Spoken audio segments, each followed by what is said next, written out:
What's up, everyone? Welcome back to another review. This time we're going to be covering Son of Batman, which is based on the New 52 series of movies, but it tells its own standalone story. Basic plot of the story is Batman finds out he has a son, and they have to work together to stop Deathstroke. There's more to the story. I'm going to elaborate things that I hate, things that I don't hate, and I'm going to get through this thing as fast as I can. So let's look at the positives. Let's go with the acting. Everyone, for the most part, in this movie is alright. Very standard. No one puts on a really good vocal performances. They're all pretty much okay. Jason O'Mara, still not a fan of his Batman voice, but he's serviceable. Marina Baccarin, who is in Gotham, is in Deadpool, voices Talia al Ghul, and she's okay. Nothing really to speak of. Xander Berkeley, he plays Dr. Kirk Langstrom, and he's fine. Nothing really all that dynamic about him. Sean Mayer voices Nightwing. He's okay. David McCullum voices Alfred. He's actually my favorite voice actor in this whole movie. I like his humor. I like his dry little comebacks he has with Damian and just in general. So David McCullum, in the few scenes that he's in, is actually the standout to me. Thomas Gibson voices Deathstroke, and that's going to go into the negative pile, which I'll elaborate when I get to that part. The same thing with Stuart Allen as Damian. That's also going to go into the negative pile, and I'll get to that very soon. So yeah, voice acting is very subpar. Nothing really dynamic. These people sound like they're sleepwalking half the time. There's no range at all. There's some emotional beats that happen in this movie, and everyone's delivery is just so dry. I'm like, what are you doing? I mean, not a good voice cast. Not a good voice cast at all. It's very subpar. The animation is fine, though there's some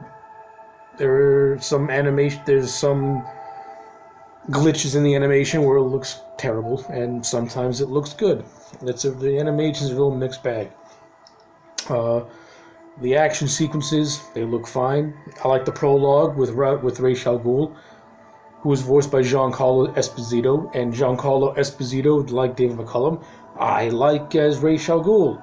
Of course, I hate what they do with Ra's in this movie, and that goes into the negative pile. Yeah, it's pretty much safe to say that the more that this movie processes in my brain, the more I don't really like it as much as I like Justice League War, and I don't like it as much as I used to like it. It's kind of...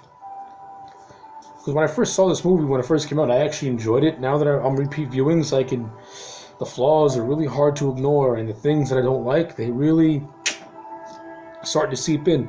Not just the voice acting, but also the story itself. So, the story of this thing is Deathstroke infiltrates the League of Assassins. He kills Ra's al Ghul. Damian Wayne is blood hungry. They want to get revenge. Talia sends Damian to Bruce so that he can watch over him. But Damian is set in his ways. And he wants to kill Deathstroke, and that's the overall story of the movie. And then you have this weird subplot where Slade is using Kirk Langstrom to create an army of ninja man-bats, which is kind of stupid and just is unnecessary. This movie should have been focused on Damian going after Deathstroke and Batman trying to teach his son his values and try to have those values counteract with the League of Assassin values. This movie should have been more of a drama.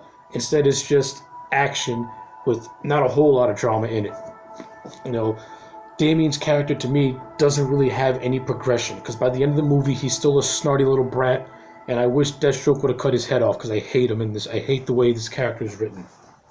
And I just don't like Stuart Allen as a voice actor. I'm going to the negatives. I don't have a whole lot of positives to say about this thing. Stuart Allen, the kid is annoying. His vocal performance is annoying. The way Damian is acted is annoying. The way he's written is even more annoying. He's too snarky. He's too much of a spoiled little brat. And the movie's supposed to make me sympathize with this kid because he lost Ra's al Ghul, which I'm going to get to in 1 second. But I just want to see someone kill him because he's so annoying.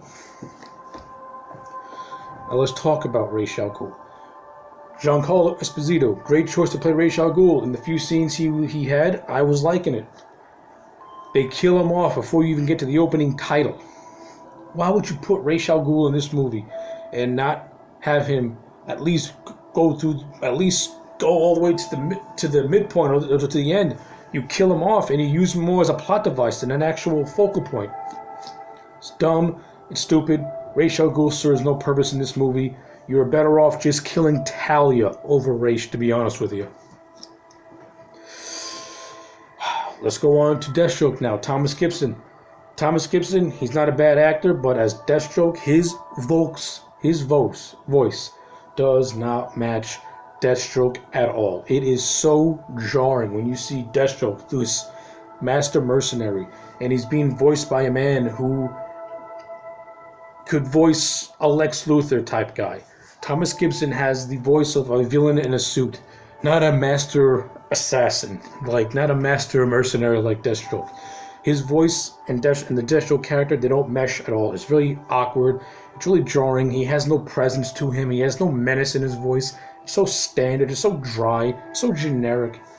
There's no malice. There's no cold calculation in his voice like, say, a Mark Ralston has in the Arkham games, which I wish they would have got Mark Ralston or Ron Perlman to come in at Deathstroke, because they can give Deathstroke that ice cold, personality and voice, unlike Gibson, who gives him a stale, generic voice. He does nothing for me as the character at all.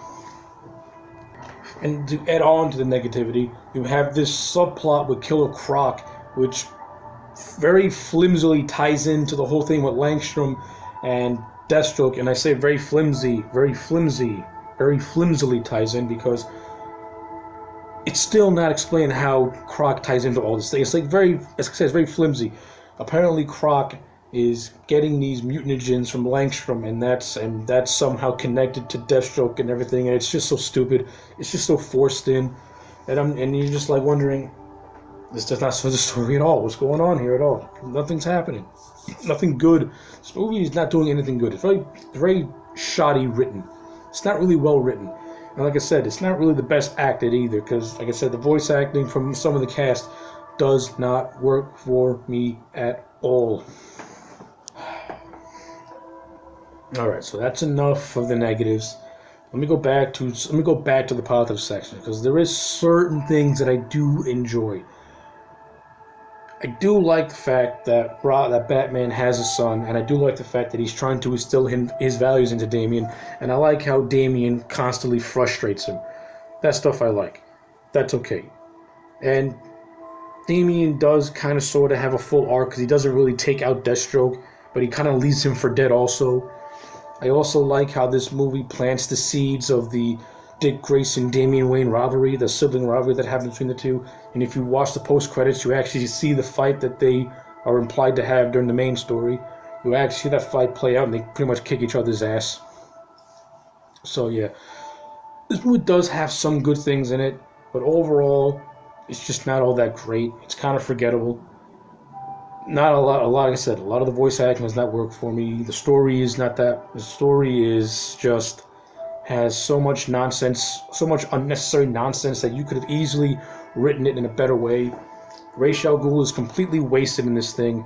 Talia al Ghul, she starts off cool, and then she becomes Deathstroke's prisoner until the end, where she has to get thrown to the Lazarus pit because she's on her deathbed. So yeah, she's also wasted. Alright, I'm not going to talk about this movie anymore because it's starting to get me aggravated. At the end of the day, do I recommend Son of Batman? If you like the DC animated movies like I do, then yeah, I give it... I'll give it a 6.5 out of 10. It's not like it's not watchable, it is. But if you turn your brain off and you just ignore it, and you ignore the nonsense of the story and the voice acting, you can get a kick out of it. But if you want a good cohesive story that's interesting, you ain't gonna get it with this thing. That's the best I can say about Son of Batman. 6.5 out of 10. So if you like or hate this movie, let me know in the comment sections below.